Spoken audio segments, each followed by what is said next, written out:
All right. Well, I think we are probably starting to get at capacity, so why don't we get started, Paul? Sounds good. All right. Well, welcome everyone. We're so excited to have you. Today we're talking about influencer engagement. The future of online organizing is here now. I'm Cheryl Conti. I'm the CEO of Do Big Things. Do Big Things is a digital agency that works with the world's leading causes and campaigns to provide the new narrative and new tech for the new world in which we all sense that we're living. I'll talk more about that later, but also I want to introduce my co-trainer, Paul Kahn of Upfluence. Paul? Thank you so much, Cheryl. My name is Paul Kahn. I'm the Senior Vice President of Customer here at Upfluence. Upfluence is an influencer marketing platform and agency, and we work with brands and other agencies, as well as nonprofit organizations, to help them really utilize influencer marketing in this new space. And we have a series of tools that we have that we can use. And I'm here today and I'm really excited. And before I worked at Upfluence, I actually ran a voting information startup called the People. And that was a lot of fun. So I've been in the voting space for quite a while. And before that, I actually even worked in electoral politics. So that's what brings me here today. And we're really excited to talk with you all about influencers and influencer marketing. Great, thanks, Paul. Next slide. So what are we going to cover today? Well, why are influencers important right now for progressives? Some of you might want to get a better grounding in what is an influencer and what exactly does, appropriate, positive, expansive influencer engagement and marketing look like? How do you find and engage influencers? How we win through influencers, and then we're going to have some time for Q&A. Next.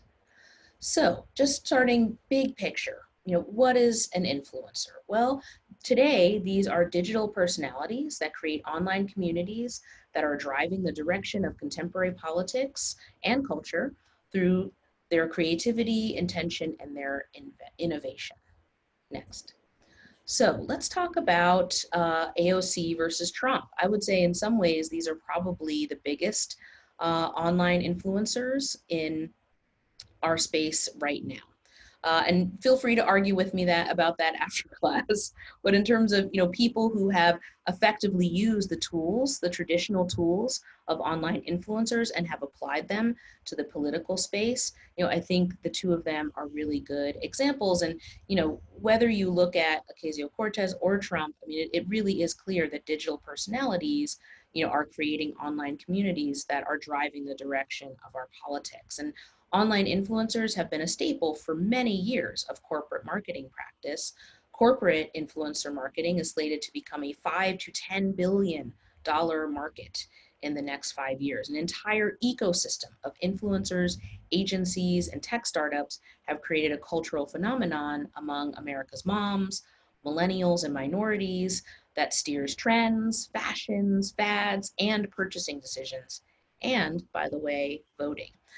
There was a really great piece by Anne Xiaomina and Ray Drainville, and it's connected in the notes. I'll put it in the chat later. That really goes into depth on AOC's innovative audience on Instagram, and I'm just going to quote from it because they say it better than I ever could. What's striking about Ocasio-Cortez's style is just how digitally native it seems, sprinkled with emojis, cute stickers, hand-drawn illustrations on top of content, colorful fonts, and not a small number of selfie videos. She embraces all the affordances of Instagram. So on Halloween night, a couple Halloweens ago, she started up a live stream where she prepared ramen in an Instapot. And as she chopped up vegetables, she answered questions from her followers about her thoughts on politics and the midterms. So, that's what we're seeing. Next slide. Another great example would be during the last shutdown, where 4 freshman members of the House of Representatives, Jahana Hayes, Katie Hill, AOC, and Do Big Things client, Lauren Underwood, chased Senate Majority Leader Mitch McConnell around the Capitol, to hand deliver a letter demanding an action to end the government shutdown. And they documented the entire adventure on social media, taking us right along with them as they posted video and unleashed sort of hilarious Spice Girl jokes. Depends on how you feel about the Spice Girls. And this got the attention of other online influencers like Cardi B, who dropped an Instagram video that many of you may remember that went completely viral and was soon remixed into a pretty banging song.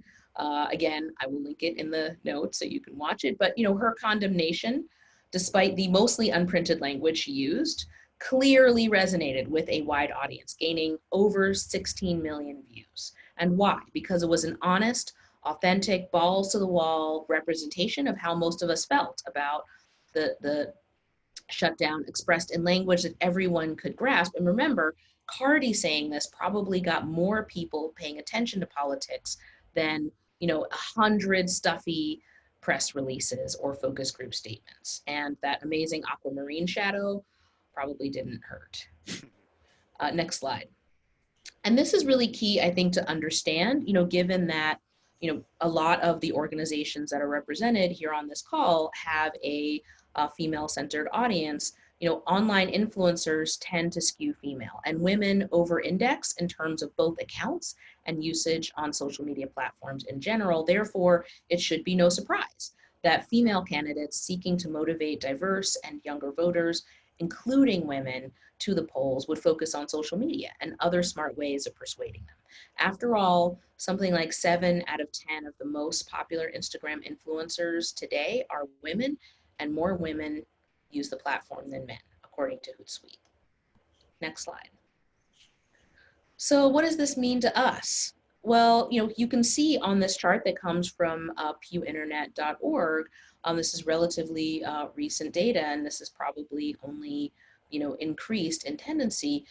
The audience that you're seeking to persuade, whether it is moderate Democrats or liberal Democrats, actually believe that the people that they are following online make a difference in how they behave. So you can see, the blue dots, a strong number of people believe that social media encouraged others to take actions on issues that are important to them. Another group said that they took part in a group online that shares their interest in an issue or a cause. They looked for information about rallies and protests. They've changed their profile picture to show support for a cause. They've used hashtags. So your audience is already there. They're already listening to influencers. You can only look to QAnon, okay, for the power that influencers, can create and how much quiet, social upheaval they can have. We can use, these tools, techniques, these new online organizers, for more positive policies. Next slide. So I'll end here and then turn it over to Paul. But, this moment, means that, we need these online influencers more than ever. The days right now of knocking on doors or leaving door cards or these things are outside of our ability to a certain extent right now. We need to move. We are forced because of the pandemic to move all of our activism as much as possible online. And therefore these online influencers, who again are the new community leaders to a certain extent, whether it's healthcare and education, childcare, Me Too, systemic inequity, diversity, social and racial justice, equality, equity and parity for a better future, whatever it is, online influencers are already talking about these issues, but are they talking about it in community with you? That's the question. And I think that's what we want to help you do today. So I'm gonna hand it over to Paul Kahn of Upfluence, who is gonna talk more about his software platform's work. Okay, well, thank you so much, Cheryl. And once again, I am Paul Kahn here. And I wanted to take a quick step back and help, everyone's coming at this from a different place.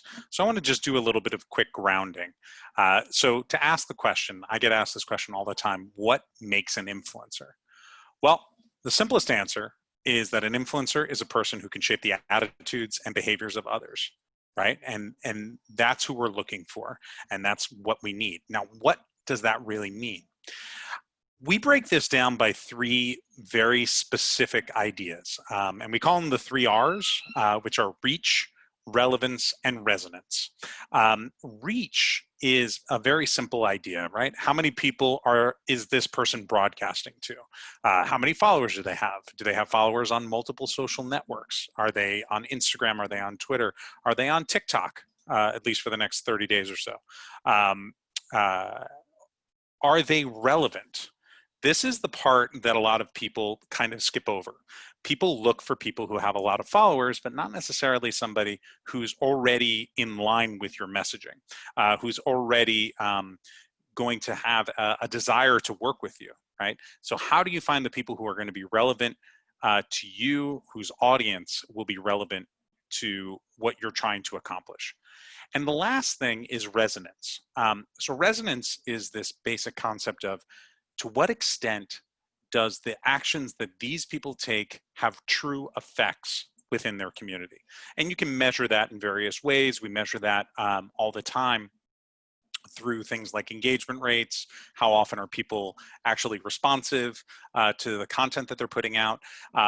We can also measure actions that are taken, right? You can do this from all sorts of different perspectives. You could do it from a fundraising perspective, see which calls to action by influencers yield fruit. You could do it based on a call to action for volunteering or anything like that. So that resonance matters greatly. There are different types of influencers. We all know this, right? There are the celebrities. Justin Bieber, Taylor Swift had a very big shout out to vote.org in the 2016 election, if I remember correctly. And lots of influencers are doing that. There's also influencers who specialize in expertise in a certain area, whether that's in being a great mother or doing fitness or fashion or all of those types of things. You have trendsetters and you have brand advocates.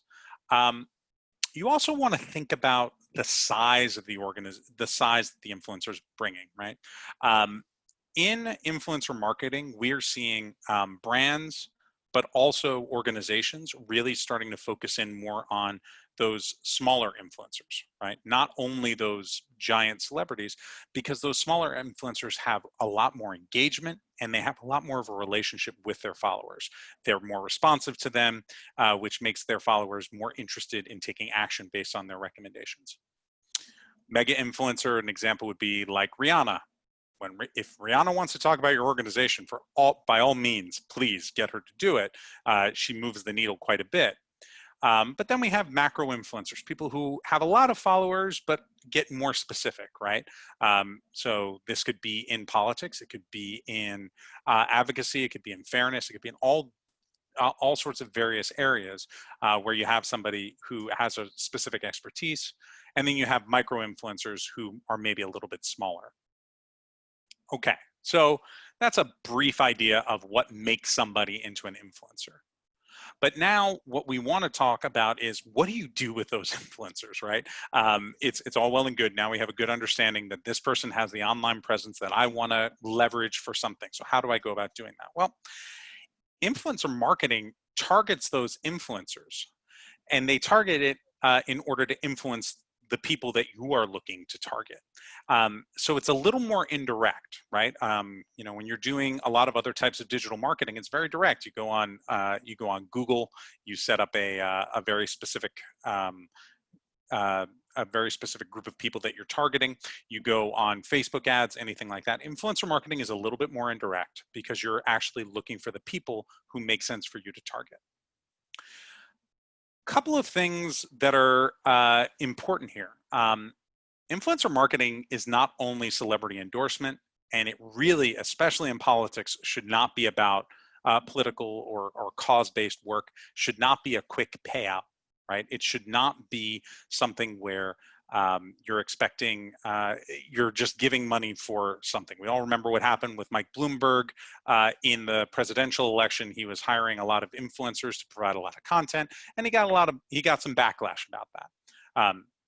So the better way to think about influencer marketing is as part of a long-term strategy.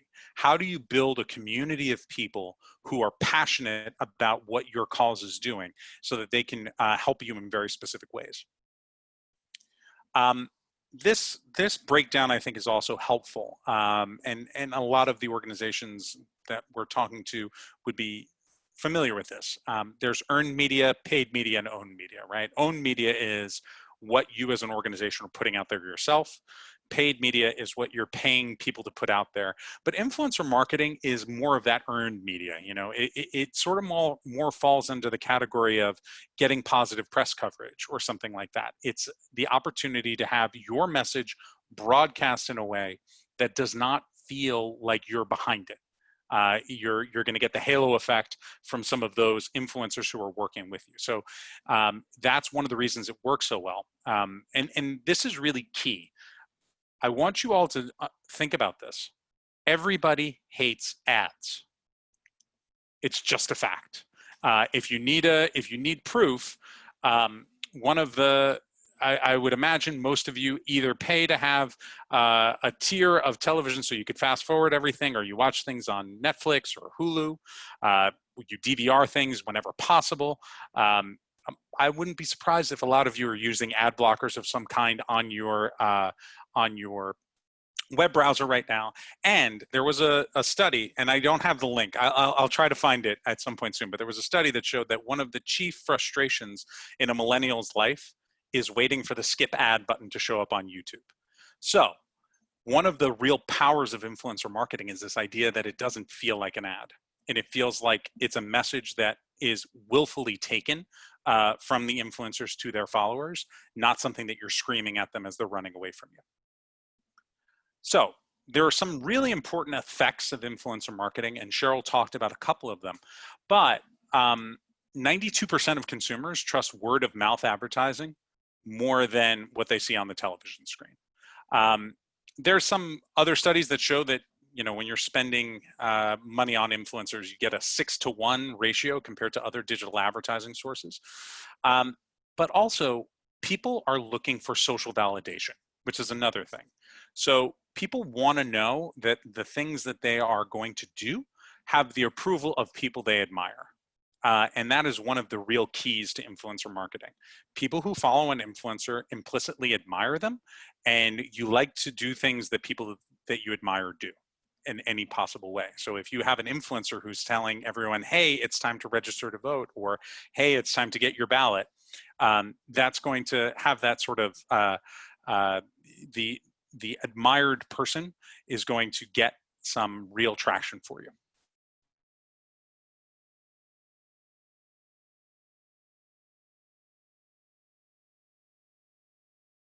Finding your influencers. I mean, you don't want to just be jumping onto Instagram and searching various hashtags and all of this kind of thing. But so what you want to do is come with a plan. So most of you have a bit of a missed opportunity already, which is that you have followers, you have people on your mailing list and visitors to your website. Are you doing everything you can to leverage those people and find out whether they are influencers themselves and whether you already have a community that's ready to follow you? So you can do this from your own network, and you can do this through searching using tools or agencies and things like that. I want to talk first about how you do it with your own network. So the thing that I love the most to do with a lot of organizations is ask them, hey, have you looked at your Instagram followers? Have you tried to see if any of them already have a large following? Because these are people who have already indicated that they want to work with you. You know, they're already into what you're selling. You don't have to sell them on your organization. They already believe in your mission. So that's going to simplify your process of onboarding tremendously. So examine your list of your followers on Instagram. There are lots of tools that are out there that can help with this. I'll talk about a couple, and we do this for a lot of our clients as well. Do you have a call to action set up on your website asking people if they want to be an ambassador for your campaign? not just a call to action around fundraising, but a call to action around action and digital action specifically. So you could set up a pop-in on your website. Maybe you have an ambassador page on your website. You look for people's Instagram accounts, and then you can actually say, hey, oh wait, that person had 25,000 people and just showed up. Maybe they are a good person for us to work with. Your most valuable tool for a lot of nonprofits especially is your mailing list, right? Have you leveraged your mailing list to see if the people who you're already emailing are potentially influencers? And if so, have you come up with a plan to make an easy onboarding for them with easy calls to action in the digital space? It matters greatly, right? If there's a link that tells them this is how I join your team, they're going to be a lot more likely to do it than if you're asking them to write you an email back. They maybe got this on their phone, maybe they click a link and boom, they're ready to go. So make sure you're also looking at your mailing list and seeing if those people have some help. Now, and so how do you go about examining all of this? Well, there are some free tools that are out there. I'll give our Chrome plugin a little plug here, but it's a free tool. It lets you actually look at people's data on various social networks. You just simply click in and you can see where their followers live, their age ranges, what cities they live in. That's some important information, right? Like if you're doing targeting, you might like to know that you found somebody who's got lots of followers in Atlanta for this particular election, or in San Antonio and Houston and Dallas, if you're thinking statewide in Texas. And you could do that for all of the various swing states. So you want to find influencers who live in specific neighborhoods and areas, and also their followers who live in those areas. Elections are all local. So if you're thinking about it from an electoral perspective, action is all local as well, right? So that can be really beneficial. And then, of course, you can get people to help you. So, there are tools that are out there that let you do some searches outside of your own organization and your own mailing lists and Instagram followers and things like that, where you can come up with ways to figure out, okay, who are people that might be resonating with this action that I'm taking? Let's say you're talking about fair voting or something like that, and you want to target mothers, or you want to target, I'm just grabbing a specific group. You could utilize an influencer marketing platform to actually search for people, find people who have specific engagement rates, talking about specific issues, or talking about issues that are adjacent to the issues that are important to you, so that you can get them onboarded into what's important to you. Our platform lets you search by location, age group, and interest, but you can also look into many other data points as you go. Okay, so now we've talked about some areas for finding these influencers, right? Because if you don't have them, you can't do anything, right? So we need to find them first. So what are some ideas about how you take influencer marketing into the cause-based space? I want everyone to think beyond the shout out, right? So everyone's first introduction to influencer marketing is the shout out. Hey, everybody, look over here, click over here, check this out, right? It's great. It's wonderful. And if you're talking about someone like Rihanna, as we said before, or Taylor Swift, or I think I saw Sarah Silverman post, some celebrities, great. Get a shout out from a celebrity all day. But I want you to think beyond that. If you are going to be engaging with people, and people who are stuck at home, people who are craving connection, don't be afraid to ask more of them, right? And so I've given a couple of ideas here, my perspective. Like, let's say you're running a campaign, you need people to get on the phone, from a field perspective. Well, why don't you set up a influencer-led phone bank where they are the captain of the phone bank and they invite their followers to join them? You can get 20, 30 people on a call doing dials, calling into various people, talking about various things. It could be a text bank too. See, this is where I'm showing my age. It would probably be a text bank, not a phone bank for 2020, but you get the basic idea, especially with the rotary phone, I'm showing my age. Now, what else? What about a Zoom fundraiser? Right? Every organization needs to host fundraisers. How do you make that fun, right? Let's put the fun back in fundraisers. So let's make sure that it's hosted by an influencer. Let's get key people from your organization to join, but do it in a fun way. Let the influencer have a part of it. Let them design it. Maybe they're sending out virtual backgrounds for everybody. I don't know. You know, there are all kinds of things, and influencers can be a lot more creative than I can. But the idea is make it a basket of something where they can do it. You can have a quick ask for them. Hey, I want you to do this. I want you to be a part of what we're doing here. And then, you know, probably the most important is helping you from a press perspective to craft and amplify your message. So a lot of us who have dedicated our time and energy to working in a nonprofit, we're very comfortable with, as Cheryl was talking about before, the dusty PR sort of piece. Those muscles don't necessarily translate as well to Instagram and to Twitter.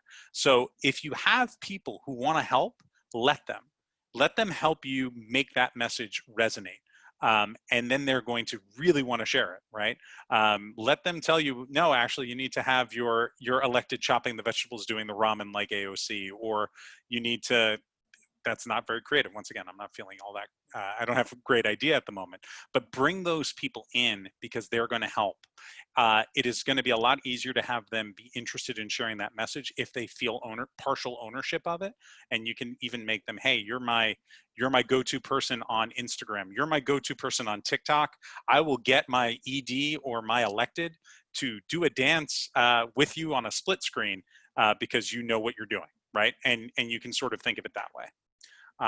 So that's a little bit about, you know, ways that you can find influencers and ways that you can utilize them from a messaging standpoint, and to really have them be a deeper part of what you're doing. Go beyond the shout out. If you're just gonna like blast spam at people and be like, hey, give me a shout out, you're gonna get what you put into it, right? And that's another key to all of this.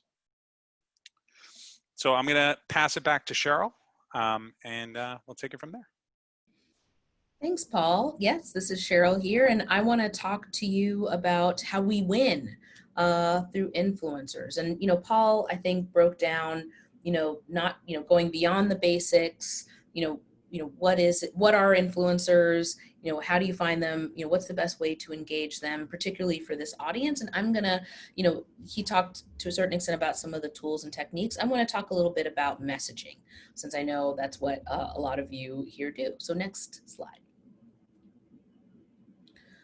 So some of you may know that Do Big Things are one of our clients is Lauren Underwood. And everyone knows that in 2018, a historic number of women were elected to Congress, which was really exciting. And I think that trend is likely to continue in 2020 and beyond. But, you know, you do have a challenge when, you know, with Lauren Underwood, you know, in Illinois, you know, you have a younger nurse, you know, who happens to be a Black woman, you know, and she was running in 2018 against, you know, a longtime, you know, older senator. And so, you know, if you've got that, you know, that face in front of you, you know, someone who is, you know, has been traditionally the face of power, you know, you really need to take, you know, take a strategy of offense, right? How do you take the initiative in your framing and, you know, work with influencers, for example, and, you know, create your candidate, you know, or your spokesperson, you know, into an influence and question those opponents before they come to you. So next slide. So here's an example of some creative that we ran around Randy Hultgren, who was the senator that Lauren Underwood was, now Representative Lauren Underwood was running against. You know, and this is a great content that you could give to influencers and say, hey, what do you think? Now, you know, as Paul indicated, you know, to a certain extent, you do want influencers to remix your content, right? They're not just going to, you know, blindly take what you have. They know their audiences better than you. And in most cases, their audiences are bigger than yours. They know what they're doing. So, you know, you want to, you know, provide content and then let them remix it into a vernacular that's going to make sense for their audience. Next. Another one of our clients right now is Lieutenant Colonel Amy McGrath out of Kentucky, who has got Mitch McConnell already on the ropes. And, to a certain extent, we have worked really hard, to create online community for her in Kentucky and beyond, and turn her also into an online influencer. And so, if you are just trying to be super serious online, it actually doesn't work that well. And that's one of the things that you see with influencers, is that they really have a balanced approach. And, what people like about them is that they relate to them. They feel really human.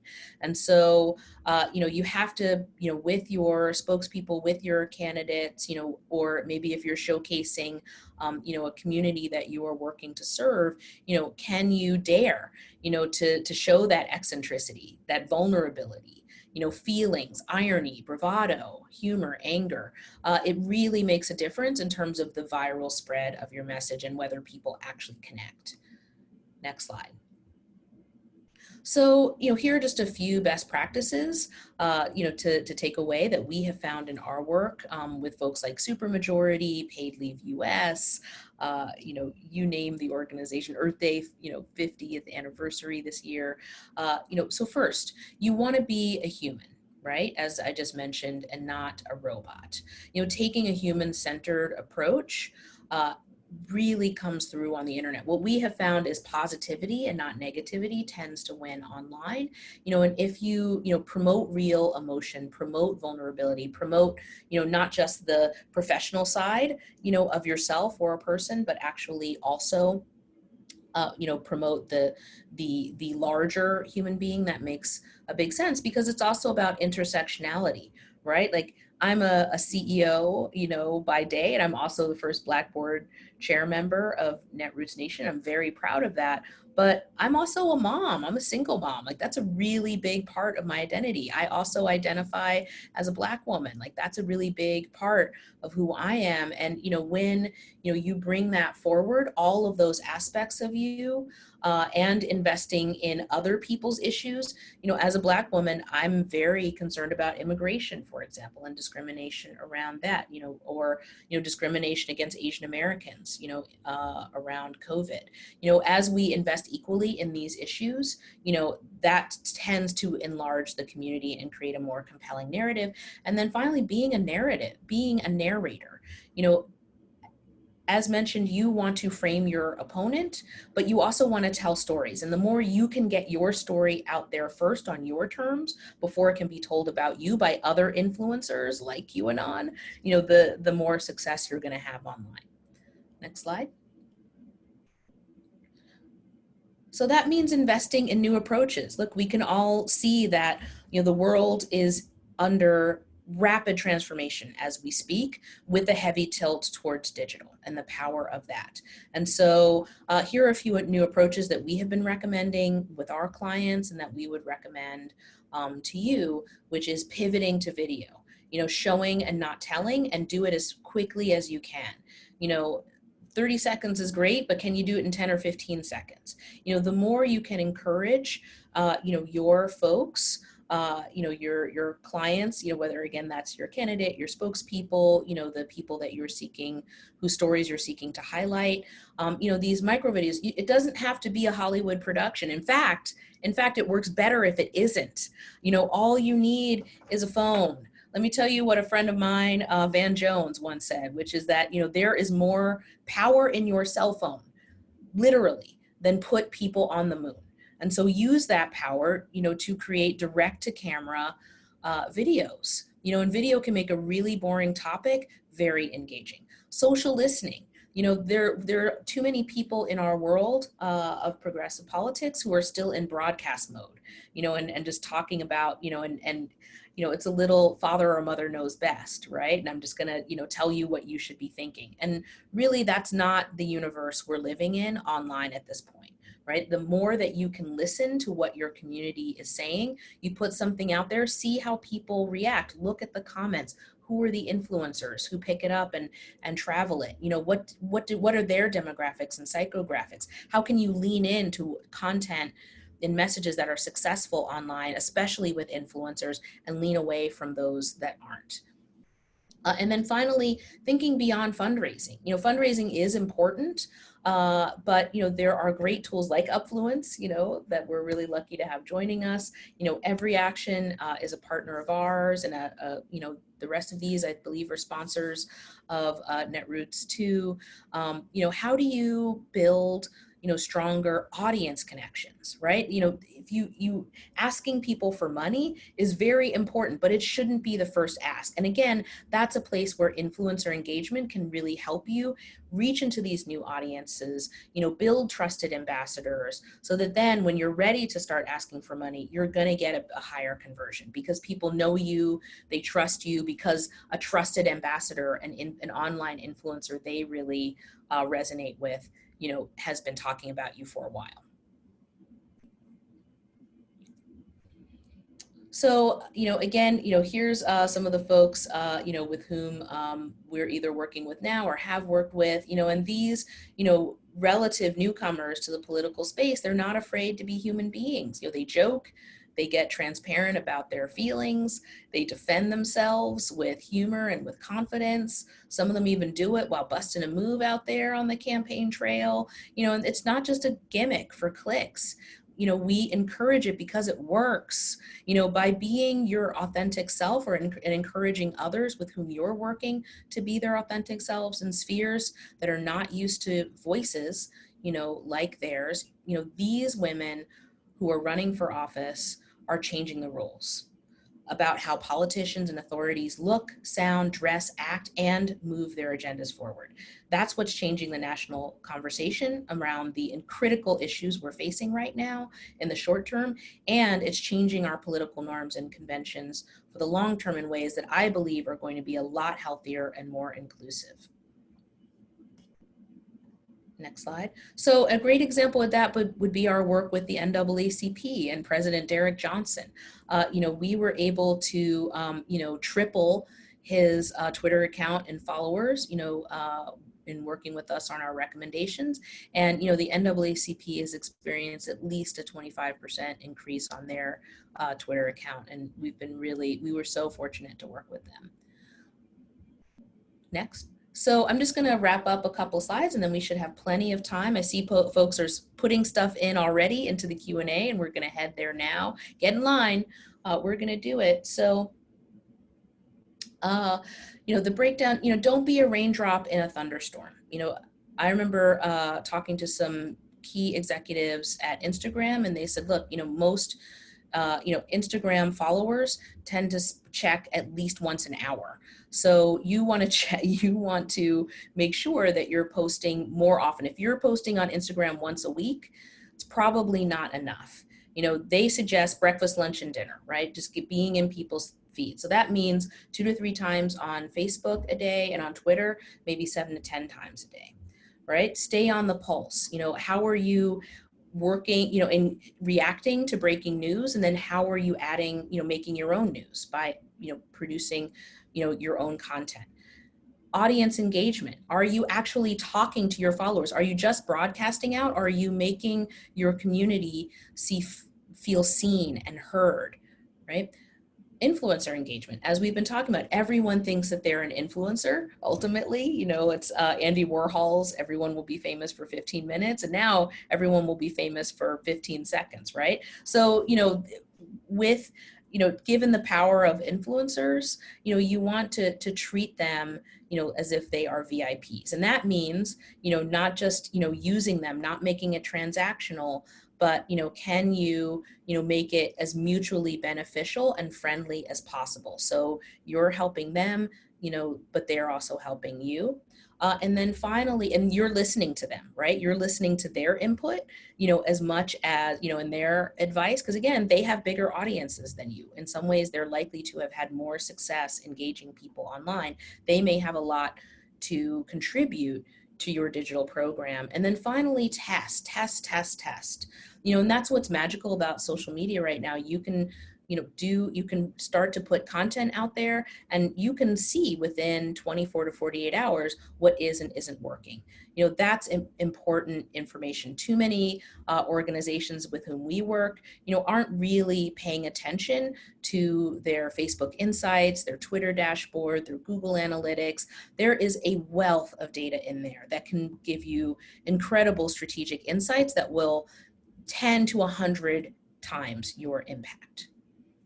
Next slide. So I'm just going to close with this really great quote that I like, that I still think is important for the times. And look, none of us have experience dealing with the environment in which we're currently living, right? We're all figuring it out anew, and we all are pretty stressed out. We're all making mistakes at times. But when the going gets tough, I want to read this quote from Ron Heifetz of Harvard's Kennedy School. "We need anchors and sanctuaries to hear ourselves, distinct from a role. A gym, a craft room, meditation room, whatever works for you, as much as you need a winter coat. Take care of yourselves and each other. Create bridges across communities and divides." I think that Paul and I both believe that influencer engagement is a way right now to create those bridges across communities and bridge the divides. So with that, why don't we head to Q&A? Let's see. All right, there it's piling up, Paul. All right, so let's see. The first one, I'll read it out, and maybe do you want to start and I can get in there? Someone asked, anonymous attendee asks, would you say that Ms. Ocasio-Cortez is like an organic influencer? She doesn't work directly on her content, but she gets to influence tons of people. She actually does work directly on her. I mean, I think that's what's compelling about her, or even Donald Trump, who is doing his own content much to the consternation of, I think, a considerable amount of the country. He's doing his own content, and that makes a difference. With the Clinton campaign, I don't know exactly what was going over there, but you get the sense that if she issued a tweet, probably 5 or 6 different people had to approve it before it happened, right? And in this age, that immediacy, that authentic voice, and having, you may not do all of your own content, but making sure that it has your flavor on it is pretty important. I mean, Paul, what would you say about that? I absolutely. But I think I want to draw one quick distinction. Yes, it feels organic. Yes, it is organic, but there is real thought, and there is true thought about what this content will do, how will it help me connect with my audience. So that's really the strongest way that you can do influencer marketing, is to have something that feels like it was just thrown together, but it actually has that real intentionality to it. And I would say that with all of AOC's work, I see that. Where I know where she's heading and why she's doing what she's doing. And she absolutely knows why she's doing what she's doing. Absolutely. I think, she's very strategic in what looks very organic. Noelle Bell says, what tools are good to judge potential influencers in terms of followers, engagement, and what issues they talk about? There used to be Social Rank, but I think it was shut down. Yes, that has become a little more challenging. I mean, Paul, beyond Upfluence, which is a great tool to do that, and the free Chrome plugin, but also working with you, what are some other things you might recommend? With in terms of free tools that are out there, I do really like our Chrome plugin. It is somewhat limited. You can only look at a certain number of people a day. But what you want to do is, you have to have some baselines that matter. And there are tools that are out there, different social listening tools than Upfluence has, but you want to be able to look at that content and understand how well it performs compared to other content. And now this is really what's a strong thing that's out there, and something that Cheryl was talking about in terms of testing, putting out various things. You want to make sure that the influencers that you're working with for your cause, when they put out content around your cause, that it performs as well, if not better, than their other content, because that's going to show that they're really in the right marketplace for that. But yes, it's a real business, as Cheryl was talking about. There's a $5 to $10 billion business around tracking influencers, understanding them, and all of that. And we obviously do some work with that at Upfluence. Yeah, I mean, other tools, yes, to all of that. Other tools that you can check out. Look, there are articles written on this topic. eMarketer is a great, or Business Insider are great places to go. But even within your own data, look at what happens when you put something on Twitter and you get, maybe a larger than normal response. Actually look at who's retweeted you, figure out which among those has a following, and then figure out who's following them. Right? Like start to actually, it takes a little bit of legwork at first.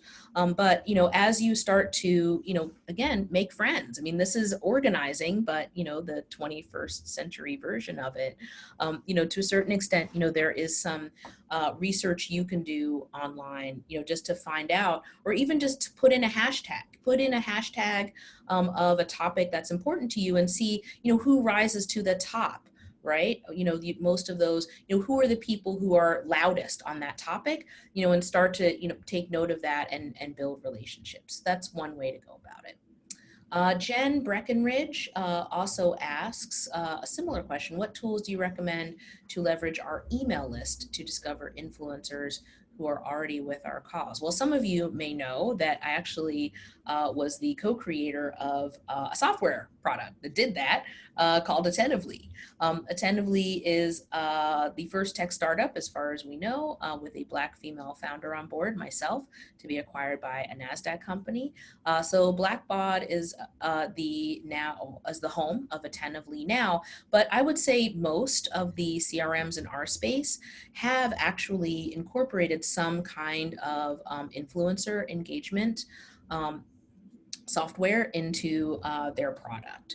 Whether it's, I know Nation Builder has something, I'm pretty sure Every Action has something, an Action Network, all of them have something, I believe. So, I would go back to your CRM and say, look, here's what I'm looking to do.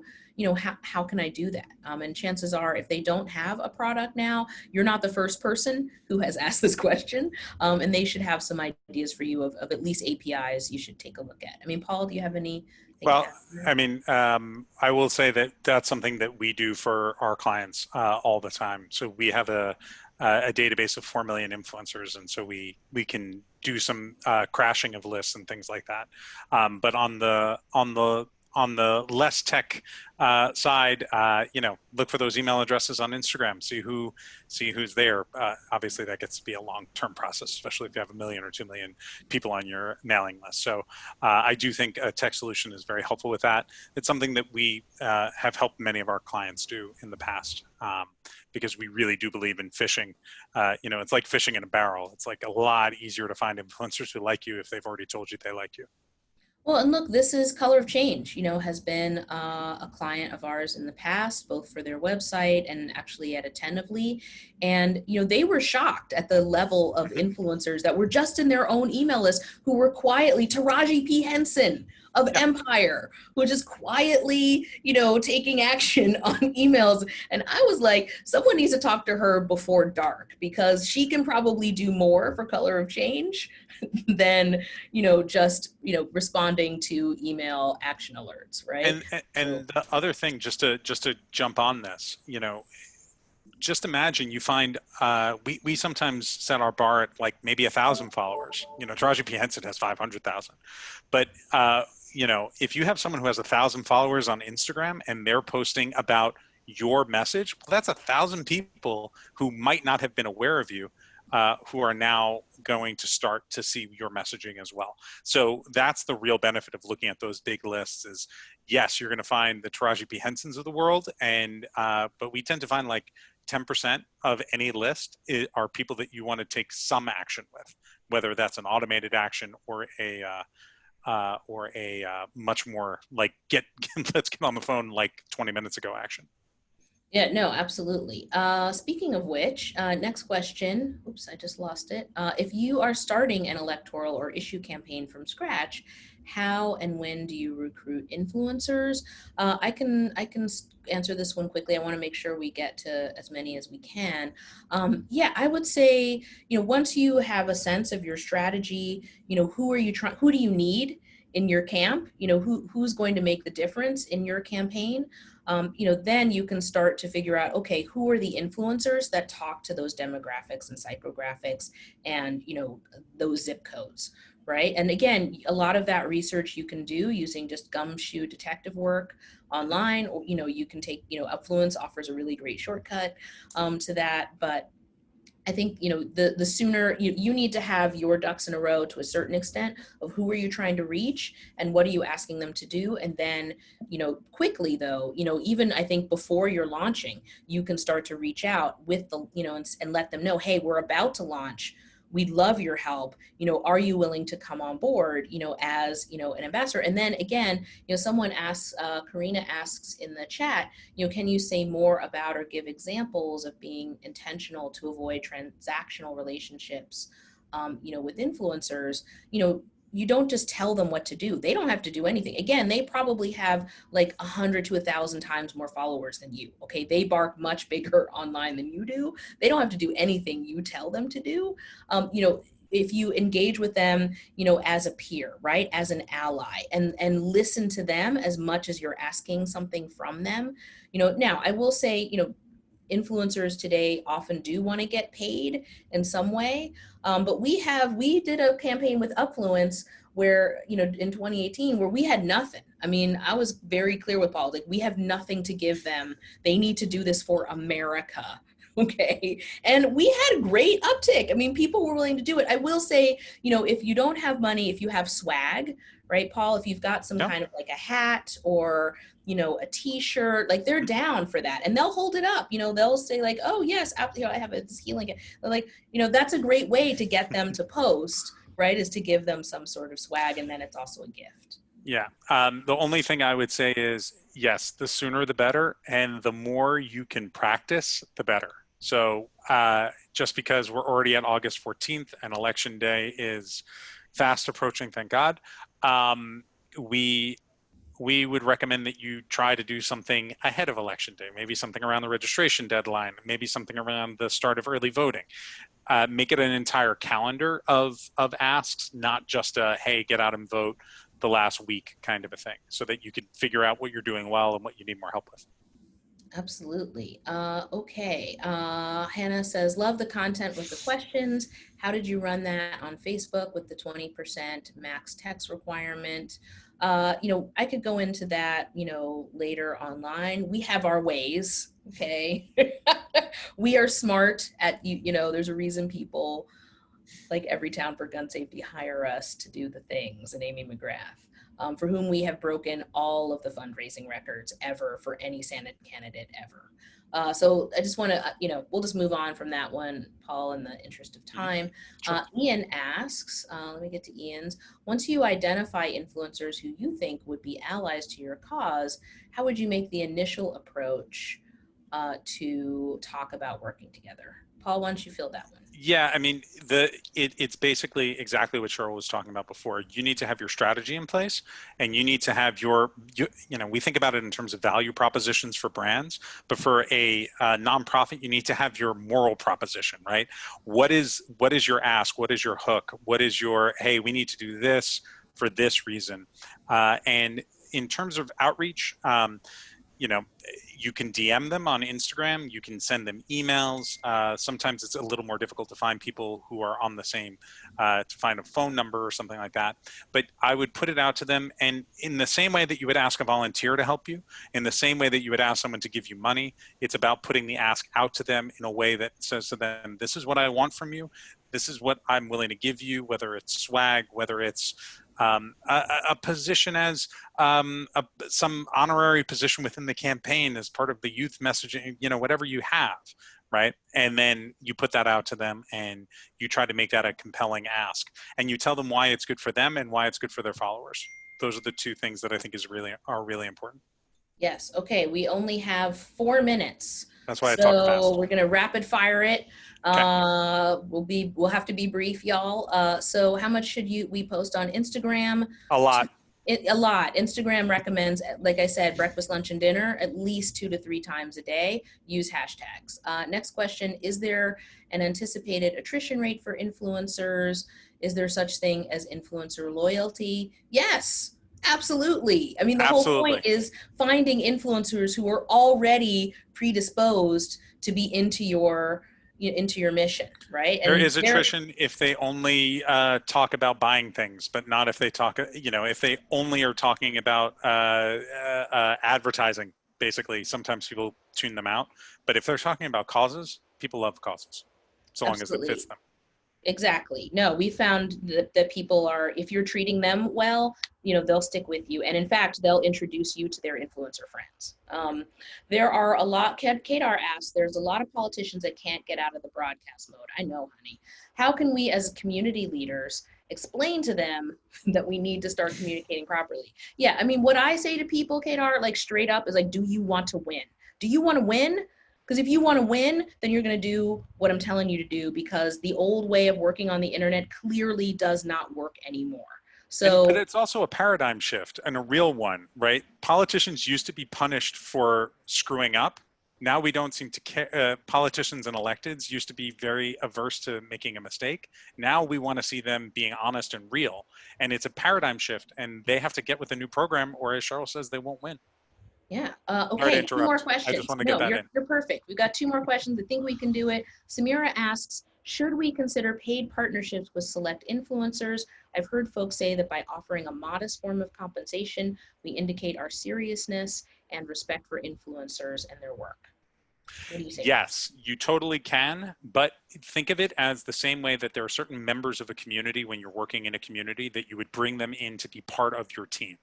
And don't think of it as a transactional thing. Think of it as literally you're hiring them to work with you.